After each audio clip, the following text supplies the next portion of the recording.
La Sociedad Española de Radiodifusión presenta... Ser... ¡Viva la radio! Podcast. Siempre. ¿Cuántas veces han oído eso de que algo es bueno para ti y bueno para el planeta? Seguro que muchas. Y en efecto, hay muchos casos en que es así. Uno de los ejemplos en que mejor se puede comprobar es en el ahorro de energía y dinero en nuestras viviendas. En casa, en la comunidad de vecinos o en todo el barrio. Y es que la eficiencia energética, que consiste en consumir menos energía sin perder confort, es más, ganándolo, permite ahorrar dinero y energía y al mismo tiempo reducir emisiones de CO2, que son, como sabemos, una de las responsables del cambio climático. Así que sí, es bueno para ti y bueno para el planeta. De ahí que la eficiencia energética se haya convertido en la estrella de muchas de las políticas energéticas, de las más cercanas a la ciudadanía. Ayuntamientos de toda Europa, comunidades de vecinos, empresas y universidades llevan ya años diseñando y aplicando estas medidas. Por eso hoy podemos decir alto y claro que es posible ahorrar dinero y energía en casa. Claro que se puede. Un podcast sobre transición verde y medio ambiente en el que intentamos responder a la gran pregunta: ¿qué estamos haciendo para atajar la crisis climática?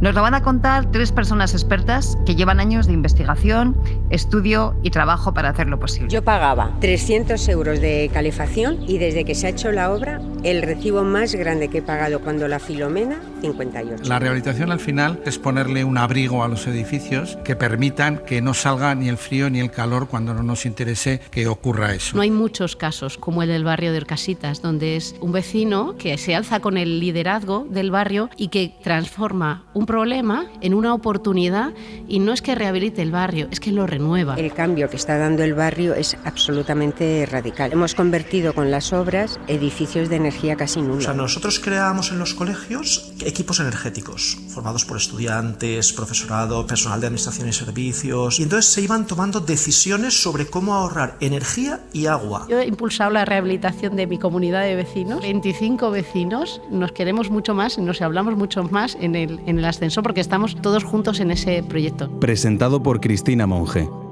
Tenemos con nosotros a Juan Rubio, arquitecto urbanista, 30 años responsable del área de rehabilitación urbana de la empresa pública Zaragoza Vivienda y actualmente director del Observatorio Ciudad 3R. Bienvenido, Juan, un lujo tenerte aquí. Hola, ¿qué tal? Nos acompaña también Dolores Huerta, arquitecta y directora de una organización de referencia en estos temas, Green Deal Council. ¿Qué tal, Dolores? ¿Cómo estás? Muy bien, muchas gracias por invitarnos. Y desde Valencia, desde la Universidad Politécnica de Valencia, tenemos a Jordi Peris, un profesor que, además de desarrollar teoría e investigación, ha podido aplicar sus conocimientos académicos en la práctica nada menos que en el Ayuntamiento de Valencia, donde fue teniente de alcalde de Cambio Climático, Innovación y Participación y después coordinador de alcaldía. ¿Qué tal, Jordi? ¿Cómo estás? Hola, muy bien. Encantado de estar aquí. Bueno, pues tres personas que han dedicado y dedican su vida profesional precisamente a hacer posible esto de que algo sea bueno para ti y bueno para el planeta, ahorrando energía y dinero en nuestras viviendas. Dolores, desde Green Deal Council conocéis bien proyectos donde se plantean rehabilitación de edificios y de grupos de edificios enteros, pero creo que tenéis especial predilección por un caso concreto en Madrid, que es el caso de Orcasitas. ¿Es así? Efectivamente, es un caso muy emocionante y muy peculiar por cómo arrancó y cómo ha sido capaz de poner en marcha a todo el barrio a trabajar por renovar y por apostar por su barrio. Espera, no nos cuentes más porque nos hemos ido a Orcasitas a ver qué nos decían y cómo habían vivido ellos y ellas este proyecto tan especial de rehabilitación y de regeneración urbana. El poblado dirigido de Orcasitas es un barrio pequeño del sur de Madrid, situado en el distrito de Usera, donde viven unas 23.000 personas. Orcasitas es un área humilde y todo un ejemplo de eficiencia energética tanto para España como para Europa. Hola, ¿qué tal? Encantada. Mira, ¿Qué tal? y Antonio. Hola. Soy Manuela Navarro, presidenta de la Asociación de Vecinos Guetaria del poblado dirigido de Orcasitas. Manuela Navarro tiene 70 años y está jubilada. Es la impulsora de la rehabilitación de los edificios. Con ello ha conseguido reducir a la mitad el consumo de energía de las casas. Todo esto empezó porque unas de las piedras que hay debajo de las ventanas, unas piedras de unos 1.200 kilos, se cayó una. Y a raíz de ahí, pues bueno, ya comenzamos todo el proceso de buscar una solución, de ayudas. A raíz de estos desprendimientos, Manuela reparó en otros problemas de eficiencia que tenían los edificios. Se puso manos a la obra para buscar subvenciones que ayudaran a financiar la rehabilitación. La primera llegó en 2016. La diferencia, pues lo primero, que no tenemos amianto en la cubierta. Y hemos puesto envolvente térmico en todas las fachadas. Lo que esto nos está permitiendo respecto a los anteriores es que ahora mismo ya no tengas que poner prácticamente a la calefacción nada, porque sin calefacción tenemos 19 grados en la vivienda. Y entonces, claro, estamos ahorrando entre el 58, 60% o 65% incluso, y por supuesto el ahorro económico en la misma El barrio proporción. tiene 107 edificios en total y 60 ya están rehabilitados, de modo que se benefician casi 2.000 familias. Pili y Antonio son dos de los vecinos del poblado de Orcasitas. ¿Y qué cambios has notado con la rehabilitación? No poner la calefacción, es que no te hace falta. También puse las ventanas nuevas y eso también ha hecho muchísimo. Pero vamos, se nota muchísimo. ¿Pone menos la calefacción o no la pone? No la pongo. No hace falta. No, porque entre lo que es la fachada y las ventanas, que el tener unas ventanas malas, tenerlas ahora de estas climatizadas, buenísimo. Claro, que estas ventanas aíslan más. Sí, se nota mucho. Las obras se han financiado en parte gracias a las subvenciones del ayuntamiento, que pueden llegar a cubrir hasta un 70% del coste ¿Y total. qué materiales me comentabas que habéis utilizado para la rehabilitación energética? Se ha utilizado poliestireno expandido, se han cambiado bombillas por LED, se han puesto sensores de movilidad para que solamente se encienda la luz cuando haya alguien. Los ascensores son también eficientes. Para Manuela, la información continua ha sido clave para involucrar a los vecinos, aunque empezar no fue La fácil. primera asamblea, la verdad es que fue un poco lamentable porque vinieron 6 y luego la segunda fueron otros 8 o 10, que tampoco fueron mucho. Pero sí que es verdad que era un tema tan importante que había que seguir insistiendo para que los vecinos se entendieran. Y de estos 6, 8, 10, 12 empezamos ya a tener asambleas de 100, 150 y hasta de 300 vecinos. Los edificios de la Unión Europea son responsables del 40% del consumo energético del total de la Unión, según los datos de la Comisión. Yo pagaba 300 euros de calefacción y desde que se ha hecho la obra, el recibo más grande que he pagado cuando la Filomena, 58. Pero solamente en todo el invierno. En todo el invierno. O sea que la diferencia es abismal. Y nosotros 150 euros, 170 y ahora 41, 42. Es que no la pongo. No, es que no se pone. El cambio que está dando el barrio es absolutamente radical. Hemos convertido con las obras edificios de energía casi nulo. Entonces, claro, muy orgullosos estamos, muy orgullosos. Las obras han transformado la apariencia del barrio, por lo que es fácil detectar a simple vista los edificios rehabilitados. ¿Ves? Mira, la que tiene color ya está rehabilitado y entonces han quitado la piedra y se pone el color.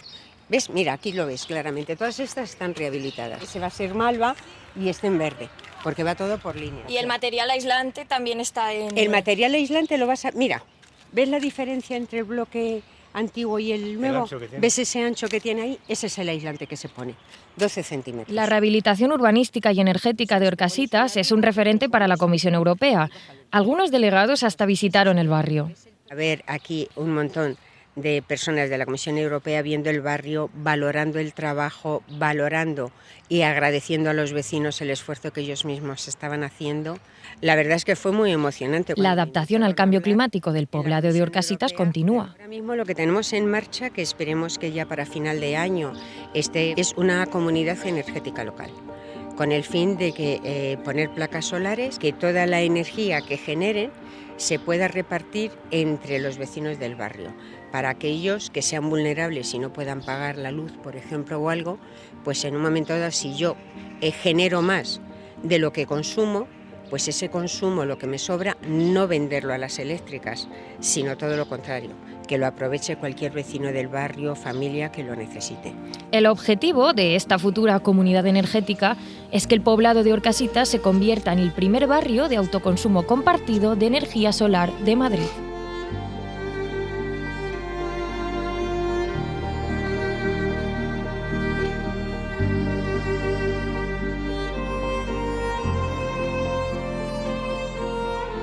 Muchísimas gracias, Mariola. La verdad es que se ve clarísimamente que el barrio mejora como tal, la gente está contenta una vez pasado pues, lo que suponen unas obras, pero fíjate, Dolores, las cifras que nos estaba dando Manuela, un 60 o un 65% de ahorro y cifras que hablaban de que ha pasado de pagar una factura en invierno de 300 euros de calefacción a 58 en el invierno de la Filomena. Estamos hablando de unas magnitudes muy, muy importantes de ahorros. Sí, bueno, es que los datos están ahí, están monitorizados y contrastados. A mí lo que me emociona de escuchar a Manuela, que por cierto me ha hecho recordar esa visita en la que trajimos a representantes de la Comisión Europea a visitar, porque no hay muchos casos como el del barrio de Orcasitas, donde es un vecino que se alza con el liderazgo del barrio y que transforma un problema que era ese de mantenimiento de las fachadas, de desprendimientos en las fachadas, en una oportunidad, y no es que rehabilite el barrio, es que lo renueva. Es que de repente genera un orgullo de pertenencia y unas ganas de seguir invirtiendo en tu vivienda, en tu barrio, en tu comunidad, que, bueno, yo creo que va mucho más allá del ahorro energético en sí. Y ahora, pues eso, con esos planes de generar una comunidad energética, que eso une más aún y cohesiona más al barrio. Yo creo que debería ponerse como caso práctico de todas las transformaciones de barrios que tienen que llevar o que se tienen que impulsar. Se han dado también otras circunstancias en Orcasitas, y es que el ayuntamiento les apoyó desde un primer momento y hubo también un equipo técnico muy importante que transformó ese problema en una oportunidad. Es que en los años 50, 70, 80 se construían con muy malas calidades energéticas, pero no solo energéticas, es que tienen ya 70 años y necesitan una intervención, una renovación. Convertir ese problema en una oportunidad y darle una vida mucho más ilusionante, que nos da mucha calidad, confort y ahorro, eso es lo que yo creo que los ciudadanos tienen que entender, porque bueno, es único. Dolores, nos comentaba Mariola antes que en estos momentos hay bastante financiación, mucha de ella europea, por medio de los ayuntamientos, que puede ayudar a acometer estas obras. ¿El caso de Orcasitas, con estas ayudas, se puede extender a otros barrios? Sin duda alguna. Estamos en un momento de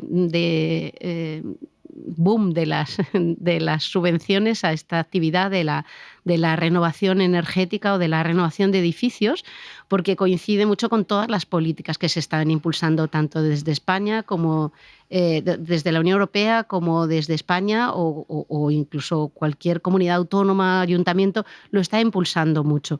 Es un momento bastante dorado, digo, en cuanto a las subvenciones, porque te puedes encontrar hasta 4 líneas de subvención directa que no llegan al 80%, es que pueden llegar hasta el 90%. Pero esto también, no pongamos el caramelo solo en la subvención, porque es temporal. Yo creo que las subvenciones pasarán a un segundo estadio en el que es temporal, digo, para arrancar la actividad, pero yo creo que lo lógico es que pasen a apoyar a aquellos colectivos que más lo necesiten, y así ahí sí que tengan ese...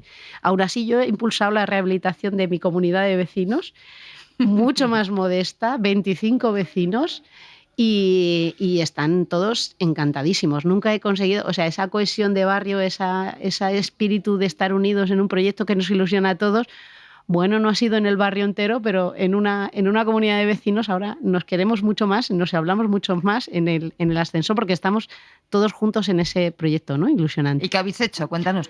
Uy, pues hemos hecho, yo creo que sería el pack completo. Nosotros estamos en un edificio del año 54, más antiguo aún, sin aislamiento. Le vamos a poner ese aislamiento en toda la envolvente, tanto en fachada principal, cubiertas, como en patios. Hemos llegado a acuerdo con los vecinos para que nos dejen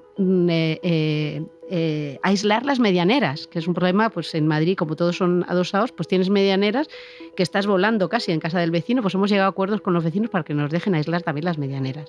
Luego vamos a jubilar por fin una caldera antiquísima. A mí me dicen siempre, las calderas duran entre 15 y 20 años.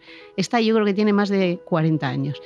Vamos a sacar esa caldera de combustible fósil, de gasoil todavía, que es vergonzoso decirlo, pero ahí estaba, de calefacción comunitaria, y la vamos a sustituir por una bomba de calor, y además todo el agua caliente sanitaria que teníamos cada uno en nuestra calderita, en nuestra casa, la vamos a centralizar para que sea mucho más eficiente, y además recuperamos espacio en las viviendas, ¿eh?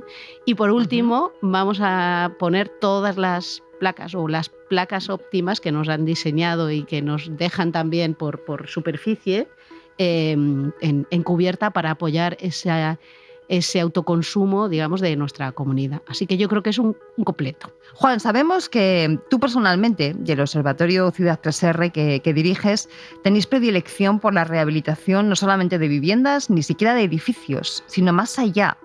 ¿Qué es eso de regenerar edificios enteros, grupos enteros de viviendas? Bien, digamos que lo que es bueno, siguiendo un poco lo que vas diciendo, para una vivienda, lo es, como es lógico, para un edificio de muchas viviendas. Pero la realidad en España y en muchos otros lugares de Europa es que en los años 50-80 se realizaron muchísimas construcciones en un periodo concreto entre los 50 y los 80 con graves carencias, especialmente en materia de aislamiento térmico, que en aquel momento no se exigía. Eran viviendas poco eficientes. Eran viviendas poco eficientes y, por tanto, pasado un tiempo y ahora mismo con las graves necesidades que tenemos, se hace necesario el intervenir. ¿Por qué es mejor hacerlo a una escala más grande? Pues se consigue primero una mayor efectividad a nivel, digamos, estatal o a nivel un poco general, y también las obras permanecen más, se garantiza su mantenimiento, se consiguen reducciones de precios por actuar a mayor escala, y también es un buen elemento de cohesión social en los barrios en los que se interviene, porque se interviene, además de los edificios, en parte de los espacios públicos que hay entre ellos. O sea que si rehabilitamos no solamente una vivienda, no solamente un edificio, sino un grupo de edificios enteros, conseguimos mejores resultados. Sí, sin duda alguna se consiguen mejores resultados a costes más bajos. Es decir, que hacer la rehabilitación vivienda a vivienda, aparte de que es muy ineficaz, no tiene demasiado sentido, porque la rehabilitación al final, lo he empleado muchas veces, es ponerle un abrigo a los edificios que permitan que no salga ni el frío ni el calor cuando no nos interese que ocurra eso. Y eso tiene mucha más efectividad cuando se realiza sobre un edificio, y cuando hablo de un edificio puede ser un edificio con 3, 4 portales, 40, 50, 60 viviendas o incluso conjuntos de 300, 400, etcétera, ¿no? ¿De cuánto ahorro estamos hablando? Pues si se realiza la intervención sobre el conjunto de la envolvente, que incluye el cambio por fuera de las ventanas, estaríamos hablando con un mínimo de un 50% respecto de la situación anterior, y se ha llegado en ocasiones al 60-65%. O sea que si le ponemos ese abrigo al edificio que decías y cambiamos la ventana, se pueden llegar a alcanzar ahorros de energía de entre el 50 y el 60%. Sí, eso está totalmente demostrado y monitorizado en las actuaciones que venimos haciendo desde hace más de 10 años. Puedo hablar en primer lugar, como es lógico, de la ciudad en la que he trabajado, de Zaragoza, y hay varios conjuntos, en el barrio de Las Fuentes, Picarral, Balsas de Ebro Viejo, etcétera, donde hay en torno a cerca de 2.000 y pico viviendas en todas ellas desde el año 2010, con actuaciones en las que se ha podido monitorizar, concretamente en Balsas de Ebro Viejo, ahorros del 55% respecto de la situación anterior. Y están ya terminadas, la gente está muy contenta, y en muchos casos no se ha tenido que poner ni siquiera la calefacción en algunos inviernos más benignos. En otros se ha puesto algunos días. O sea que incluso en una ciudad como Zaragoza, que solemos tener inviernos duros, ha habido casos en los que ni siquiera ha hecho falta poner la calefacción, gracias a que esos edificios tenían ese abrigo que nos decías y otras medidas como por ejemplo el cambio de ventanas. Sí, ¿no? El confort térmico que se alcanza y acústico como consecuencia también de las ventanas es muy notable, y la gente, son todo sonrisas cuando vas después por allí. Cuando se hacen las obras durante un año, pues siempre es un poco molesto, pero cuando ya vas por allí con la obra terminada, la gente está encantada, y lo que nos piden los vecinos de al lado es saber cuándo les llega a ellos. Mucha de la gente que nos está escuchando tendrá envidia, ¿no? Dirá, yo también quiero, pero no en todos los barrios o no en todos los edificios hay una Manuela en Orcasitas o una Dolores Huerta en tu casa. Y claro, uno se plantea, si yo consigo convencer a mi comunidad de vecinos de que hay que hacer esto, ¿qué hacemos? ¿Dónde vamos? Sabemos que hay subvenciones, pero ¿dónde hay que pedirlas? Luego habrá que pedir algún tipo de proyecto técnico. ¿Cómo se hace? Jordi, yo creo que en Valencia habéis innovado bastante en este sentido y pusisteis en marcha un proyecto de lo más exitoso. Cuéntanos. Bueno, sí, mira, en Valencia nosotros lo que nos planteamos fue precisamente trabajar Eso, en ese otro lado de la ecuación, ¿no? Pues porque técnicamente hay soluciones muy buenas, económicamente pueden ser viables, hay muchas ayudas, pero nosotros veíamos que había que trabajar también en esa parte más de, o sea, como generar y facilitar la demanda, ¿no? de este tipo de cuestiones. Entonces, ya hace algunos años pusimos en marcha, sería en el 2017, una cosa así, la primera oficina de la energía de la ciudad, ¿no? Que el objetivo era precisamente lo que tú has dicho. Bueno, pues asesorar, explicar, hacer que la gente conociese las diferentes opciones que existían sobre todo esto para facilitar que se involucrasen en este tipo de cuestiones, ¿no? No solo en temas de rehabilitación, que también, o sea, es una oficina que instalamos en un barrio de Valencia, en el barrio de Ayora, y desde ahí, pues, digamos, era como una oficina abierta a la ciudadanía, ¿no? Donde podían venir, preguntar, etcétera. Pero ya te digo, no solo sobre rehabilitación, sobre cosas muy, muy básicas de la forma de utilizar y gestionar nuestra energía en casa, ¿no? Y de acompañarles, bueno, pues en ese proceso de cambio en el uso de la energía y de entender que mediante medidas muy, muy sencillas podemos ahorrar mucha energía y también mucho dinero, ¿no? Entonces, o sea, simplemente, pues cosas que se han mencionado antes, ¿no? Cambio de iluminaciones, cambio de electrodomésticos, mejoras de aislamientos, pero mejoras sencillitas también, ¿no? Con eso conseguíamos hacer que las familias, bueno, pues viniesen ahí y aprendiesen a gestionar un poco mejor la energía, ¿no? Porque hay cosas muy importantes también, por ejemplo, de educación energética. Hay cosas que parecen muy sencillas pero que no lo son. Por ejemplo, entender una factura de la luz. Tú coges una factura de la luz y es muy difícil entender lo que te están incluyendo en esa factura, ¿no? Que si la potencia contratada, que si la potencia consumida, etcétera, tal cual. Entonces ahí, digamos, una de las cosas que hacíamos era explicar todo este tipo de cuestiones y hacer que la gente, bueno, pues pudiese tomar medidas muy directas que les ayudase a ahorrar energía con carácter inmediato, ¿no? Y luego también otro elemento muy importante de estas oficinas de la energía eran acompañar otros procesos de cambio un poquito más profundos, ¿no? Por ejemplo, en procesos de rehabilitación de edificios, orientar, guiar, recomendar planteamientos, etcétera, por parte de expertos técnicos, y luego también acompañar otros modelos de cambio más de carácter colectivo, ¿no? Como por ejemplo la implantación y el desarrollo de comunidades energéticas, ¿no? Para que, digamos, gente colectivamente se convirtiesen en productores y consumidores de su propia energía, ¿no? A través de la instalación de placas fotovoltaicas, etcétera, etcétera, ¿no? ¿Dónde hacíais esto, Jordi? En vuestro caso en Valencia, ¿qué eran? ¿A nivel de barrios o a nivel de comunidades de vecinos o cómo funcionaban? A ver, nosotros realmente planteábamos diversas opciones, ¿no?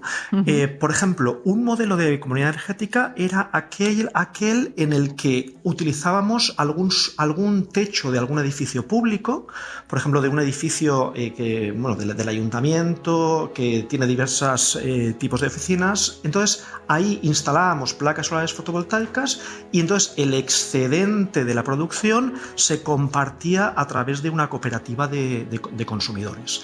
Entonces, bueno, hay muy diversos modelos, pero uno de los objetivos nuestros era fomentar, activar, generar esa cohesión, esa relación entre los vecinos y vecinas de un barrio para animarles a buscar esas nuevas formas de producir y de consumir su propia energía, ¿no?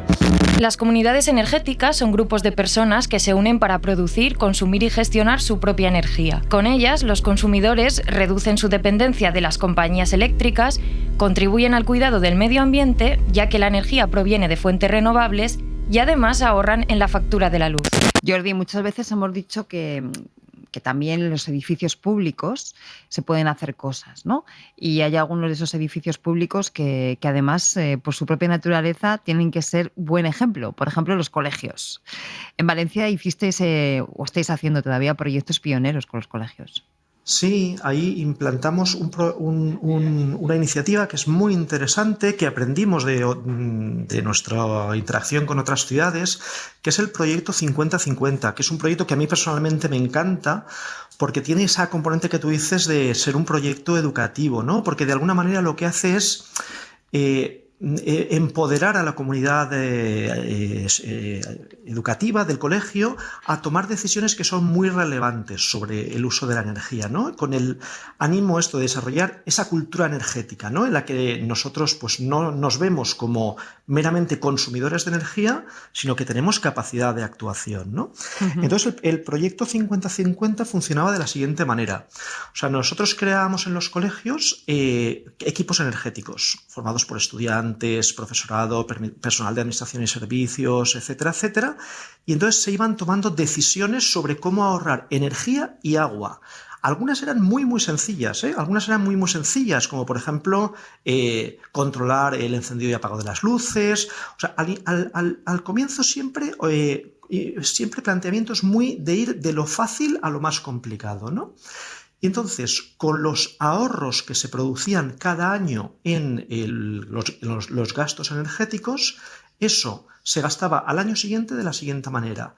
El 50% de esos ahorros se reinvertía en mejora de la eficiencia energética, a lo mejor cambiar la iluminación a bombillas LED o cambiar algunas ventanas o tomar algunas medidas que influyesen mucho en la reducción de consumo energético, y el otro 50% se liberaba directamente al colegio para que ellos, a través de mecanismos de participación y de una manera muy abierta, decidiesen en qué querían gastar esos ahorros. Y eso podría ser desde libros para la biblioteca, mejorar las canchas de básquet o cualquier otra cosa que ellos valorasen como algo relevante e importante para ellos, ¿no? O sea, que hacíais del proyecto un ejemplo no solamente de ahorro y eficiencia energética, sino también de educación, puesto que el colegio estaba aprendiendo que si cambiaba las ventanas y ahorraba X dinero, la mitad de eso se reinvertía en seguir siendo más eficientes y la otra mitad podía utilizarlo para lo que considerara, ¿no? Efectivamente, y además con un potencial educativo muy importante,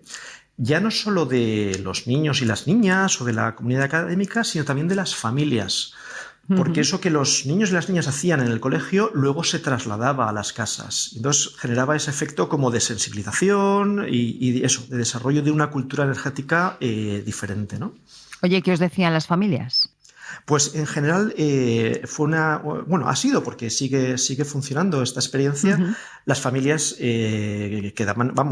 estaban como muy satisfechas de este tipo de iniciativas, porque luego los niños llegaban a casa y trataban de convencer a sus padres de que debían de aplicar pues algunas de las medidas sencillas y fáciles que habían aplicado previamente en el colegio, ¿no?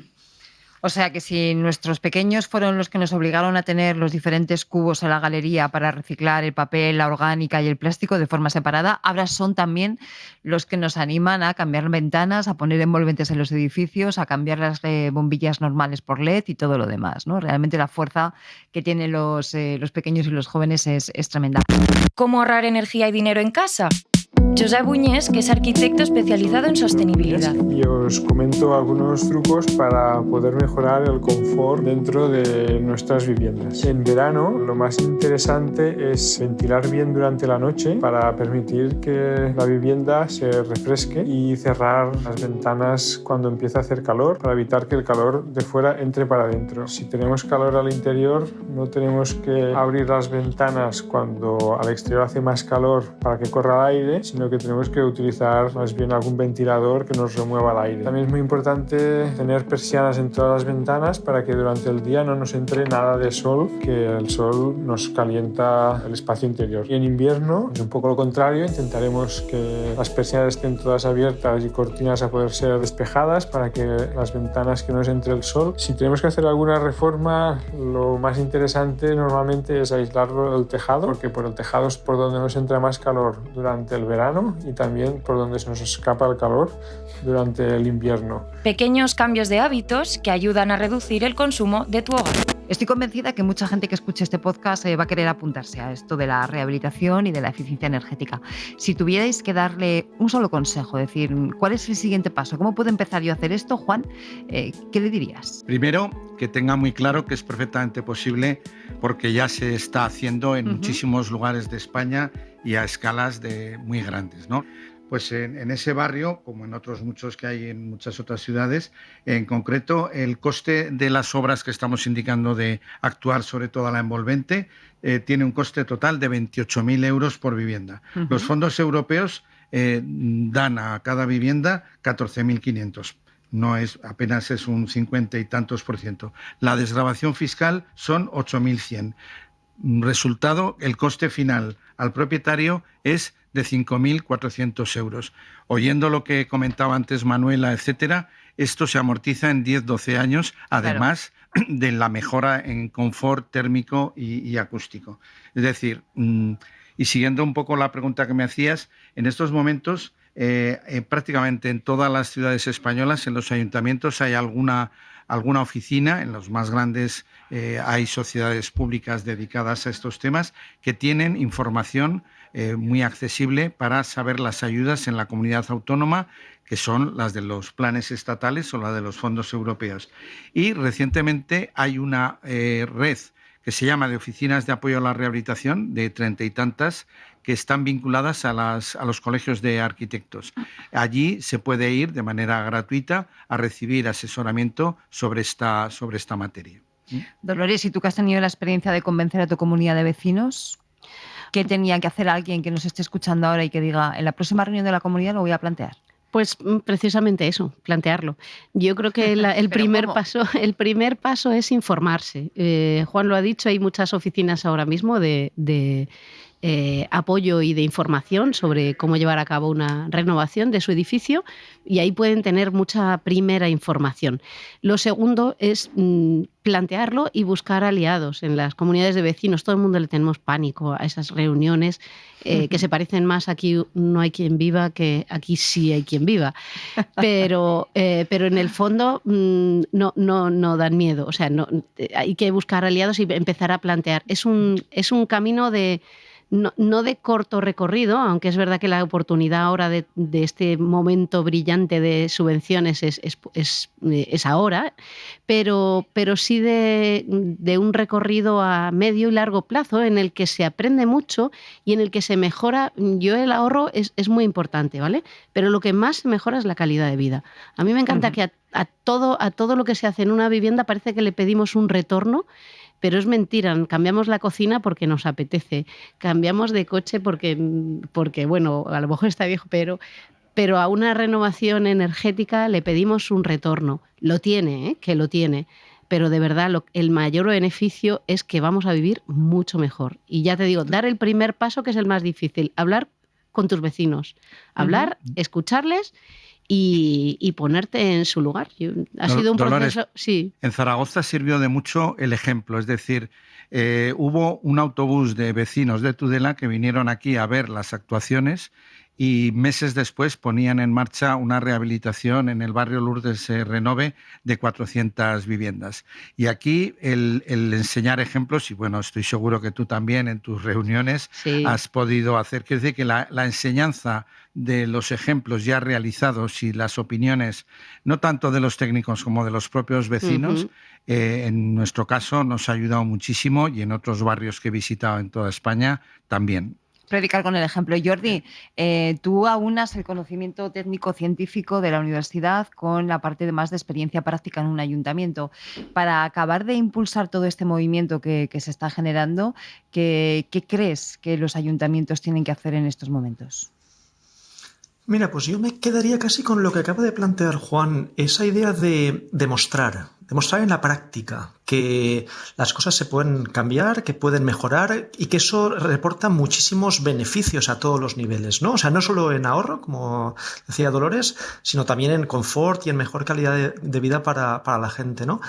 Yo creo que los ayuntamientos tienen un papel muy importante en esto, en fomentar, en trasladar, en comunicar, en facilitar este tipo de iniciativas a la gente y hacerlas muy cercanas a la gente y luego acompañar procesos. Porque yo creo que aquí uno de los retos grandes respecto a todo esto es la regeneración urbana también en las áreas más socialmente más vulnerables, ¿no? Y en los edificios pues, más antiguos, más deteriorados, etcétera, que además son los que más necesidad tienen de rehabilitación precisamente, ¿no?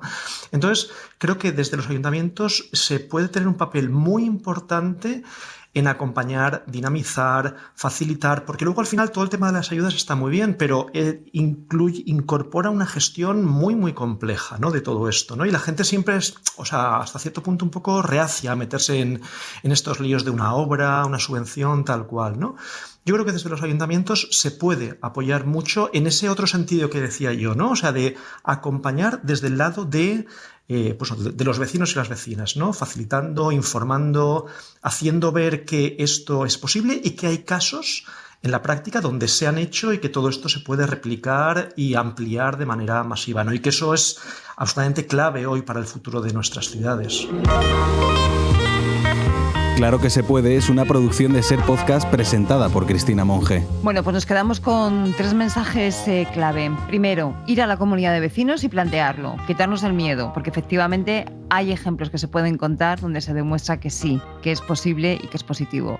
Segundo, acudir a esas oficinas que nos contaban Juan y Jordi, que existen ya prácticamente en todas las grandes ciudades o en comunidades autónomas, y empezar a poner en marcha los procedimientos. Y tercero, pedirles a los ayuntamientos que sigan acompañando estos procesos y que sigan animando y poniendo fácil todo lo que tiene que ver con la rehabilitación de viviendas, de edificios o de grupos de edificios enteros, como hemos podido ver. Muchísimas gracias a los 3, gracias también a Manuela desde Orcasitas y a Mariola, que nos ha traído su voz, porque efectivamente se ha demostrado que, claro, que se puede ahorrar dinero y energía en casa y al mismo tiempo evitar emisiones de gases de efecto invernadero, que son las que provocan el cambio climático. Muchísimas gracias, un placer. Muy bien. Muchas gracias a ti, Cristina. Muchas gracias. Guión: Cristina Monge. Producción: Raquel Fernández y Mariola Sarrió. Realización sonora: Roberto García. Reportajes: Mariola Sarrió. Coordinación: Ana Alonso. Puedes escuchar Claro que se puede en Ser Podcast en todas las plataformas de audio o en YouTube.